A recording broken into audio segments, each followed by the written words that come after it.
લોકસભાના ઉમેદવાર ગિરીબેન ઠાકોરનો ધાનેરામાં ભવ્ય રોડ શો યોજાયો। વિશાળ જનમેદની ઉમટી પડતા ધાનેરા ભાજપ આવ્યું ટેન્શનમાં। ધાનેરા ખાતે કોંગ્રેસનો ભવ્ય રોડ શો યોજાયો, જેમાં ખુલ્લી જીપમાં ઉમેદવાર ગિરીબેન ઠાકોરનું હર ગલીએ હર સોસાયટીએ મતદારોએ ઉમળકાભેર સ્વાગત કર્યું। લોકો દહીં શક્કર ખવડાવી આશીર્વાદ આપ્યા। લાઈવ ડીજે સાથે ગાડીઓને બાઇકનો કાફલો જોતા સમગ્ર નગર રોડ શો જોવા હિલોળે ચડ્યું હતું। સમગ્ર સમાજના લોકોએ ગેનીબેનના રોડ શોમાં જોડાઈ સીધો સંદેશ ગેનીબેનને જીતાડવાનો આપ્યો। ગેનીબેને લોકોનું સ્વાગત ઝીલી સમગ્ર નગરના અનેક પ્રતિમાઓને ફૂલહાર કર્યા। વિશાળ જનમેદની ઉમટી પડતા ભાજપ આગેવાનોને પણ રોડ શોએ મનોમંથન કરવા મજબૂર કર્યા હતા। સમગ્ર તાલુકામાં કોંગ્રેસ તરફી માહોલ જામતા ભાજપ આગેવાનોની ઊંઘ ઉડી જવા પામી છે। ખોટા આંકડામાં સ્વપ્ન જોતા ભાજપને આ ફેર કોંગ્રેસ ફરી છેતરી જાય એમ છે। રાજકીય ચાણક્ય ગણતા બળવંતરાવ ધાનેરામાં પણ મોટી લીડ અપાવે તેવી શક્યતાથી ઇનકાર ન કરી શકાય। હાલ તો ધાનેરામાં કોંગ્રેસના વિશાળ રોડ શોએ ભાજપ આગેવાનોને રણનીતિ બદલવા મજબૂર કર્યા હોય તેવી સ્થિતિ છે।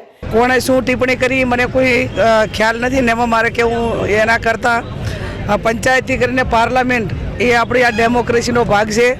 ગ્રામ પંચાયત, તાલુકા પંચાયત, જિલ્લા પંચાયત, વિધાનસભા અને લોકસભા જે આ સ્તરીય માળખું આપણું જે બનાવ્યું છે એમાં સર્વોપરી દેશ માટેની સર્વોપરી લોકશાહીનું મંદિર અને બંધારણીય હકો, દેશનું બજેટ, ઇકોનોમી, વિદેશ નીતિ, પાર્લામેન્ટથી ઉપર આ લોકશાહીમાં આપણી પ્રણાલિકા સંસદ જે આપણું સંસદ સભ્ય છે એ જે કાયદો બને એ પાર્લામેન્ટમાં જે કાયદો બનાવે એ આખા દેશને બંધન કરતા ને અમલ કરતા થાય છે।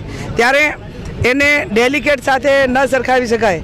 એટલે આપણી 543 સીટોની લોકસભા બને એ પૈકીનો ચૂંટાયેલો એમપી થઈ વડાપ્રધાનને ચૂંટે અને વડાપ્રધાન એ વિશ્વ સાથે જે કાંઈ દેશના કરારો કરવાના હોય, વિદેશ પોલિસી બનાવવાની હોય એ આ બધું એને લગીને આપણા બંધારણ પ્રમાણે વર્ષોથી આઝાદ ભારત થયો ત્યારથી કરીને આપણી આ પ્રણાલિકા રહી છે।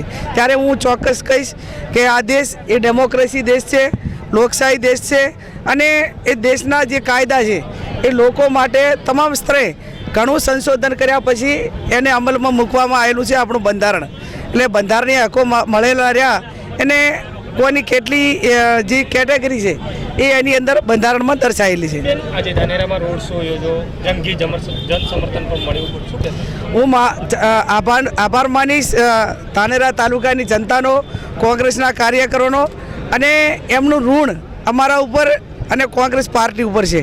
આવા ધોમ ધખતા તાપમાં જ્યાં 44 ડિગ્રી તાપમાન હોય ત્યાં પગપાળા 4 કિલોમીટર સુધી આ રોડ શો કરી અમારું મનોબળ વધાર્યું છે।